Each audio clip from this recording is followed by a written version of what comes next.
So let's start. I'll share screen. I have two in the chat before I have two questions. Okay, Rodrigo is talking. Okay, let's share screen. And today's our last lecture, which also is on unsupervised machine learning. So today's topic is anomaly detection. Can you see the slides? Yeah. Okay. So today's topic is short and it's fun. There's nothing really complicated at all. We'll start with an introduction and then we'll talk about Gaussian distribution, anomaly detection, the approach we're going to take at anomaly detection. There's of course a lot of approaches, but this is one of the most straightforward ones and usually works well in practice. We'll see how to evaluate the problem and some practical guidelines. Okay, so what is anomaly detection? It's the process of detecting data points that do not conform to the distribution of the input space. So you have some data set which represents your input space. This data set is not labeled, so it's an unsupervised machine learning problem, and you want to detect if there are anomalies in the data. Yeah, these data points are typically referred to as outliers. So I want to detect outliers or anomalies inside my data set. For example, this data set that I'm showing you right now on the slide. Do you see an outlier?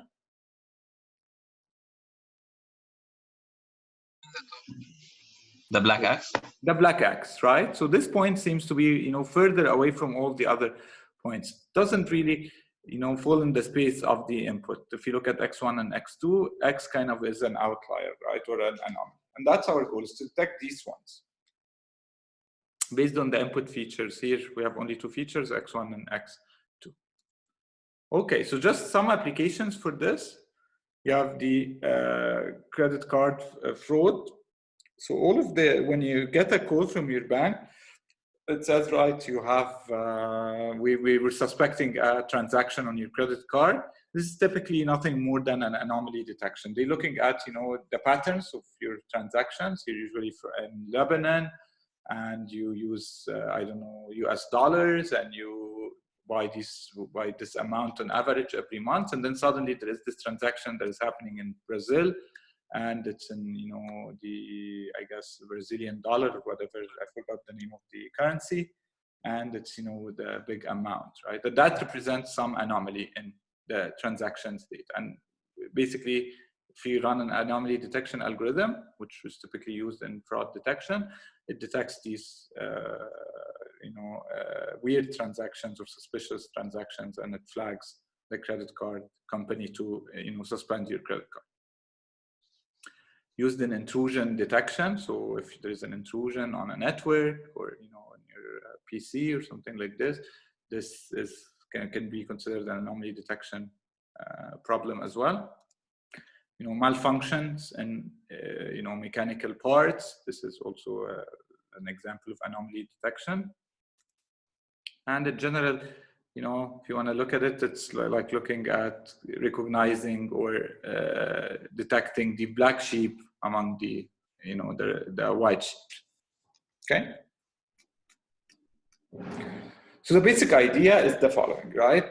We want to detect data points that do not conform to the distribution of the input space. So we have to estimate this input space, the probability distribution of the input space, capital P of X. So we're given a data set, we're gonna estimate a probability distribution based on this data set, and then see if a data point is anomaly, where this condition is satisfied. So the probability of X, given the estimated distribution of the input space P of X, if that probability is less than or equal to tau, this means that this point X is not generated based on this probability distribution, because the probability is very low for this point, and hence it becomes an anomaly.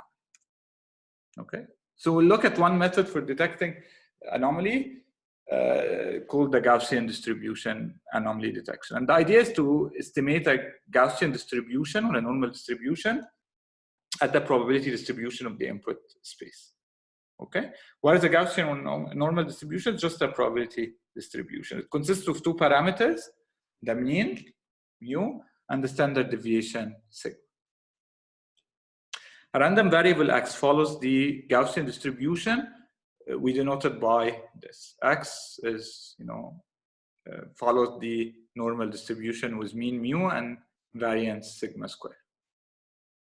Okay, this means what? This means that the probability of X is nothing but this. So this formula that we see in the slide here gives you the probability of any value X. Give me any value X, I'll plug it in here, and that should give me, you know, the probability of X between 0 and 1. If this probability is too low, this means that the data is not really normally distributed. This data point is not within, you know, close to the mean and the standard deviation. It doesn't follow the mean and the standard deviation or the normal distribution that is defined by the mean and the standard deviation. Okay. So here's some examples of Gaussian distributions with different means and standard deviations. So in the first upper left, you have mu equal to 0 and sigma equal to 1.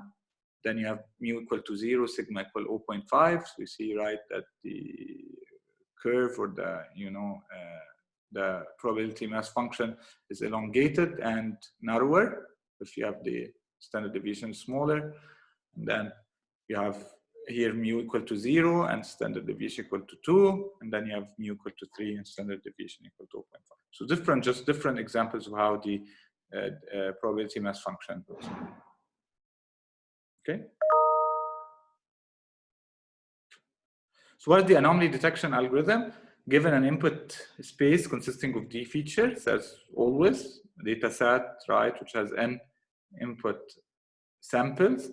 And again, there is no labels here, there are no Y's, because, right, you're really detecting out of these points, what are the ones that are outliers or anomalies given the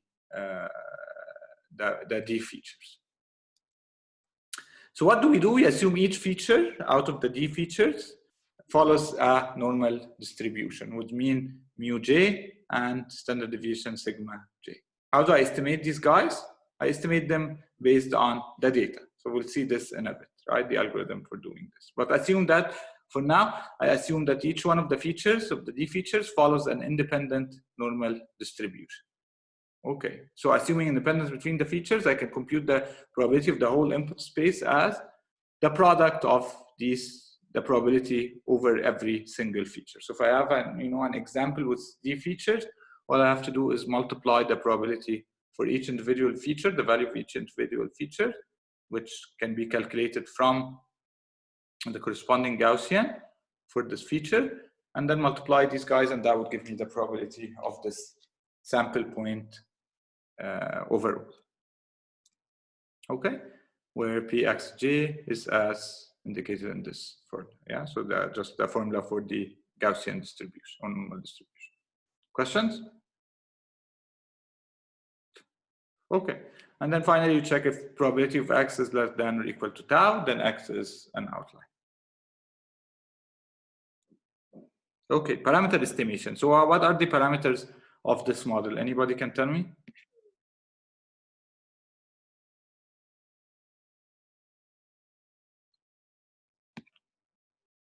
What are the parameters? We have every feature is a Gaussian distribution with mean mu and standard deviation sigma. These are the parameters that you want to estimate. So how do I estimate it? Let's say I have a data set and it has, n samples, and each sample is consisting of D features. Let's say, age, salary, income. Income is the same as salary, but age, salary, let's say, debt, and so on. How do you calculate the mean of age? What is the mean of age?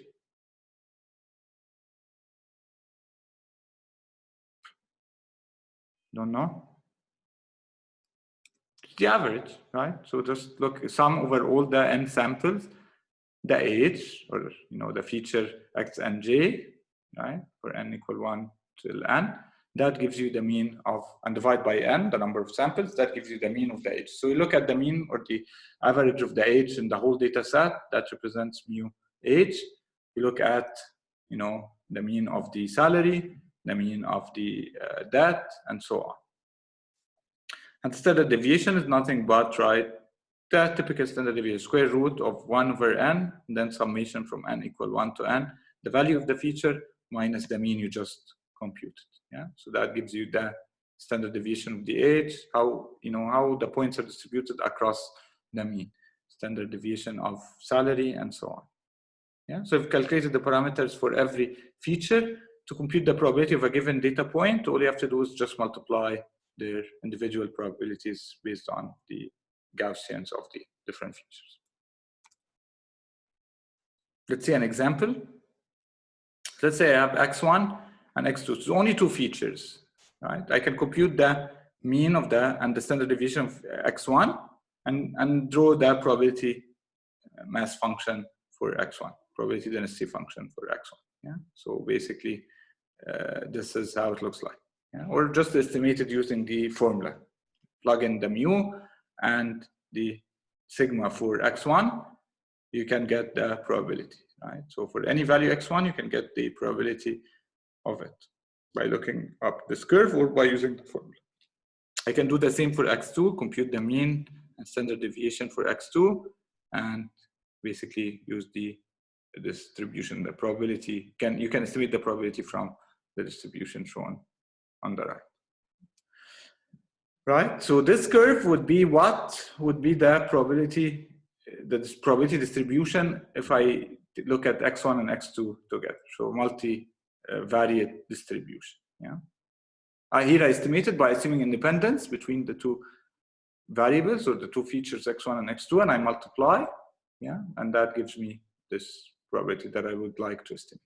So it's not exactly as the one shown here and in the bottom, right? Because this is a multivariate distribution, but I estimated assuming independence between x1 and x2.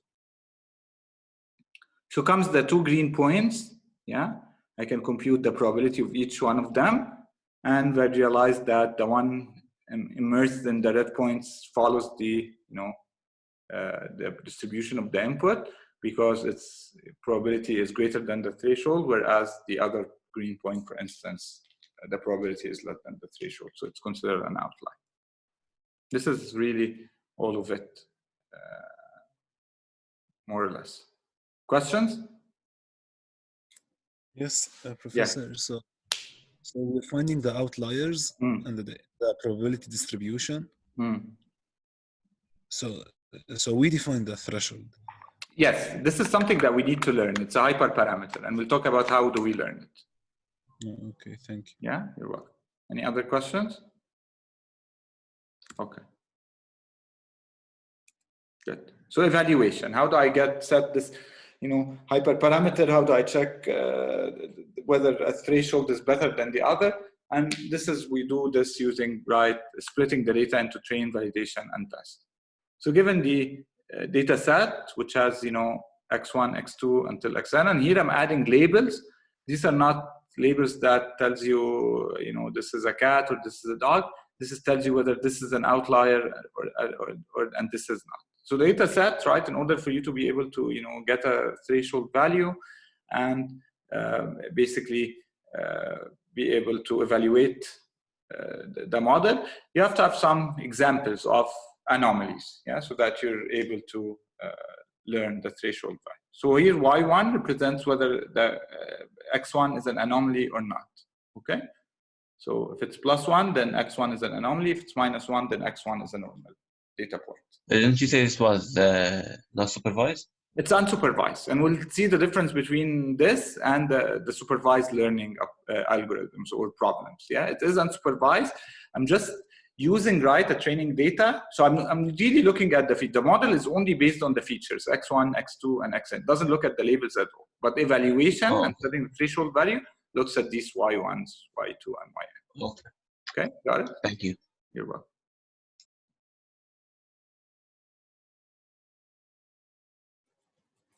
X1 is a vector, yeah? So each one of these axes is a vector which contains of the features. Yes. Okay, Mohsen?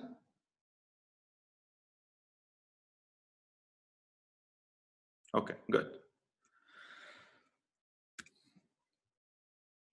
Typically, in any data set that you would have a very small number of anomalies. Yeah, so whether this is a credit card fraud or malfunctions or something like this, you typically have very few positive examples. So the evaluation procedure. I divide my data into train, validation, and test. Put in the train 60% of the negative examples. Yeah, just a rule of thumb. Of course, you can increase this or decrease this based on how many examples you have. But typically, 60% of the negative examples would work fine.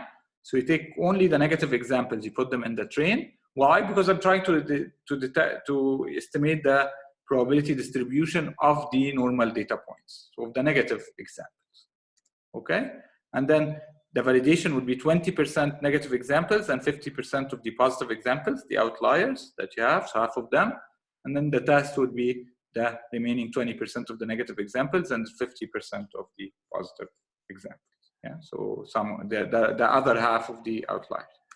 And then you run anomaly detection algorithm on D-train. So looking only at the negative examples, you will be able to estimate the probability of every distribution of every feature of the D features. And then you multiply the probability for any given data point. You just multiply the probabilities of the D features to get the probability of the whole sample point. Okay. Now the threshold value, you set it based on the validation. So you try different threshold values. Okay. And then you evaluate your rate of detecting anomalies and the precision. So precision and recall, for instance, or F measure. Yeah. So you can use F measure to combine precision and recall. How many anomalies out of these 50% you detect in the validation, and how many negative examples you misclassify as anomalies. Yeah? So you can use this to test the value of the threshold. And then you can evaluate, finally, once you have a final threshold value, you can evaluate it on the t-test to put an accuracy on your anomaly detection model. So you can say, now my anomaly detection model, I've chosen the threshold. This is what its performance is expected to be. It's expected to be 90% accurate or 80% accurate, of course, in terms of F measure. Why F measure? Because I want to combine both precision and recall. All right? Okay. So what's the difference between anomaly detection and supervised learning? So in anomaly detection, you usually have small number of positive examples. In supervised learning, the ultimate goal is that you have a balanced number of positive and negative examples. Yeah. The more important thing is that positive examples are not representative of all anomaly cases. Yeah. So just really some samples of anomalies. Yeah. You cannot have a full representation of all anomaly cases. In supervised learning, you have the positive example are representative of all the cases that are in the positive class. Yeah.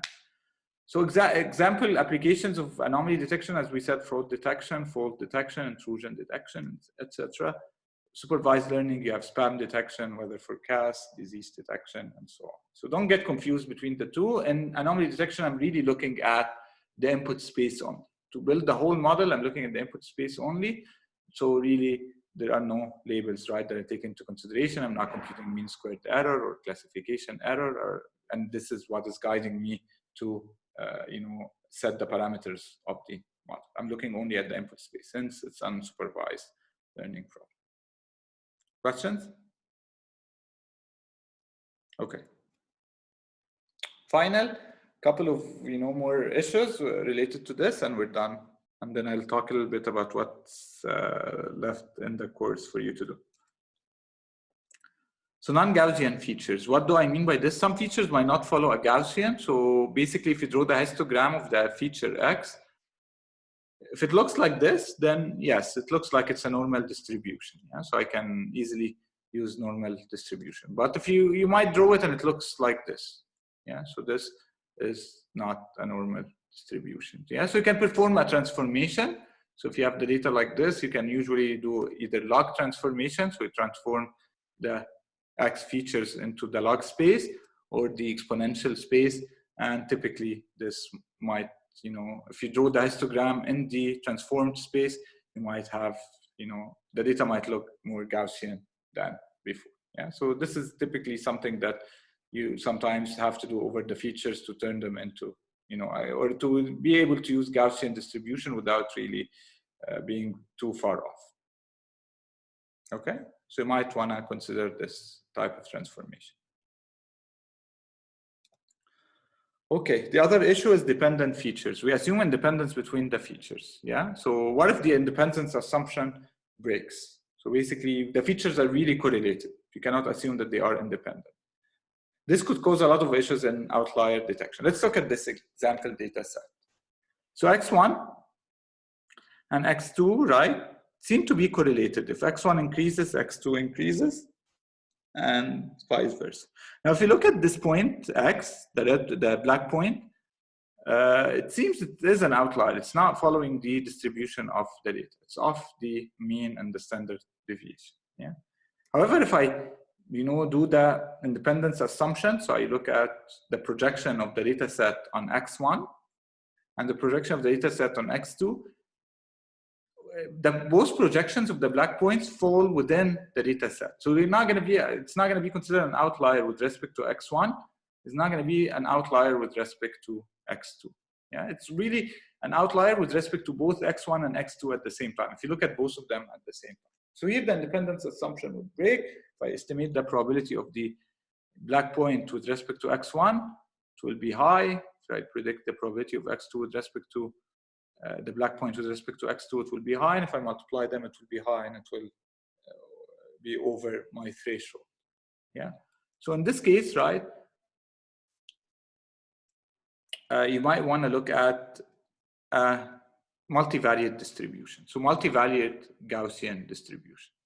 And in that case, right, you compute the probability of the whole input space as this function, right? So this is the generalization of the single value Gaussian distribution, normal distribution, where the sigma is a matrix, which is the covariance matrix that we looked at when we were talking about principal component analysis, yeah, or dimensionality reduction. Yeah. So this is the formula for the multivariate Gaussian distribution. We look at the D features together, and you build these matrices, right? So the sigma matrix, which is the covariance matrix, and mu, which is a vector, yeah, over the D features. And then you estimate the probability of a given point using the multivariate Gaussian distribution, rather than assuming independence between the features and multiplying the individual probabilities. A parameter estimation, right? So the mean vector mu is a d-dimensional vector which consists of the mean for every feature.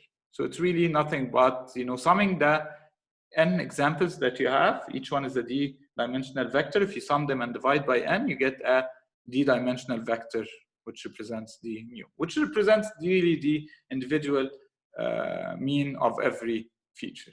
Yeah.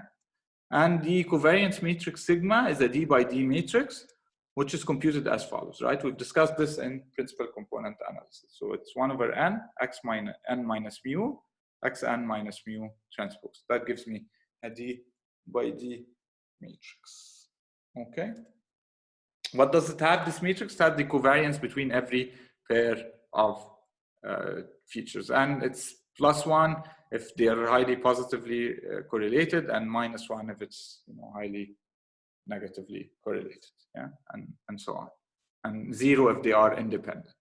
Okay, so this is a matrix, and I can compute it right based on this formula. So just take this formula, and if you do it, you get this lovely matrix of d by d values. Okay. So let's look at the difference between multivariate Gaussian versus independent Gaussian. The independent Gaussian, you have, right, you assume independence between the features, and you compute the probability of a given input point as the product of the individual probabilities over the D features. In the multivariate, you just assume P of X to be a multivariate Gaussian. This is computationally cheaper because, right, so you don't have a matrix to build, you're not multiplying matrices, you're really just looking at every feature, computing mean and standard deviation, and then multiplying the individual probabilities. So it's much cheaper computationally. This one is computationally expensive because you have to build the matrix and you have to do matrix multiplication and matrix inverse to get the probabilities, and so it's expensive. Can work. This one can work even if n is small. So even if your data set is small, right, can still work. This needs large n. So n has to be greater than d, otherwise the covariance matrix is non-invertible. Yeah, so if the dimensionality of the features is greater than the dimensionality of the number of samples, then this would break. Yeah, so you really need a large data set because you're looking at multivariate Gaussian. You're trying to estimate multivariate Gaussian. So one of the reasons we do independence assumption is to go overcome this issue of curse of dimensionality. Yeah? So if you don't want to do this, then you have to pay for it by more examples. The independent Gaussian, of course, does not capture correlation between features, whereas the multivariate Gaussian captures correlation between features through the covariance matrix. Final slide, and then hopefully we won't have to start the meeting before we finish. Okay, so just one last thing, the independent Gaussian can be modeled as a multivariate Gaussian, such that for every I and two pairs of features I and j, I assume independence between them, so their covariance is equal to 0. So the matrix would look like this, right? So it would look like, you have in the diagonal the variance of every feature because it's covariance of xi and xi, so that's sigma, or x1 and x1 here, so it's sigma 1 squared, and the rest of the values would be zeros, meaning that you assume independence between every pair of features. That's pretty much it. You don't have an assignment on this, but I will ask you about it in the exam, at least one question. Yeah. So if you have questions, please ask, or review it, take it serious and review it, despite not having an assignment on it. Questions? Sir? Yes.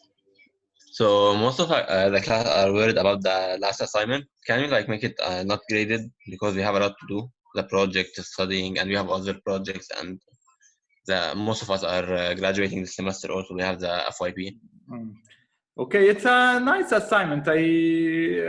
We can do the following. We can drop the lowest grade of one of the assignments. How about this? To make this one optional, if you have submitted the other ones, would that work, Hamza? Yes, I don't mind. Yeah, so we can drop maybe it's better. Yes. The lowest grade of one assignment. So basically, you have 12 assignments. We'll drop the lowest grade and then calculate the average over the other 11 assignments. Okay? Yes. Great. Sir, and one more thing. Did you take reinforcement learning? I can't remember. No, in reinforcement learning, I posted some, videos that are really nice. They're not part of the course, right? We don't have time to cover it, but it's nothing really new. It's very close to supervised learning. So really an extension of supervised learning. If you're interested in robotics or, autonomous cars or something like this, look at the resources that I posted, and you can get the idea of reinforcement learning. So just this is optional for you guys. Yeah. Okay. Thank you. So I see some questions about dropping the lowest two. I'll think about it. I'll consider it, right, based on the the class grades, and see if this is needed. I will do it. Okay. Other questions? Will you post the recording of last week's lecture? So the problem is, right, my other laptop is for some reason the Wi-Fi is not connecting anymore. I wrote to the IT help desk, but the data is on there and I can't upload it. So I'm using my old laptop right now. So as soon as I get my other laptop back online, I will post them and share it with you. Okay. Okay, what do we have left? We have, one assignment, which is gonna be on clustering and principal component analysis, so dimensionality reduction. And you have the project report, which is just add to, all the phases that you have done so far, the results. You just add, a section on the results and some discussion, and that's pretty much it. And then you have, during the presentations, you just show me a demo of your project and, a small presentation if you want, 2 slides or something like this, 2 or 3 slides, and then some demo of the project. Okay? So we have to show you the approach we did, the results we made. Yeah. Some summary, slides, and then really basically just a demo of the system. Okay? Okay. All right, guys. Yalla, we're almost there. You've done a good job so Yes. far. We're almost there. Okay. Other questions? Yes. Okay, so I'll stop sharing and stop. Thank you.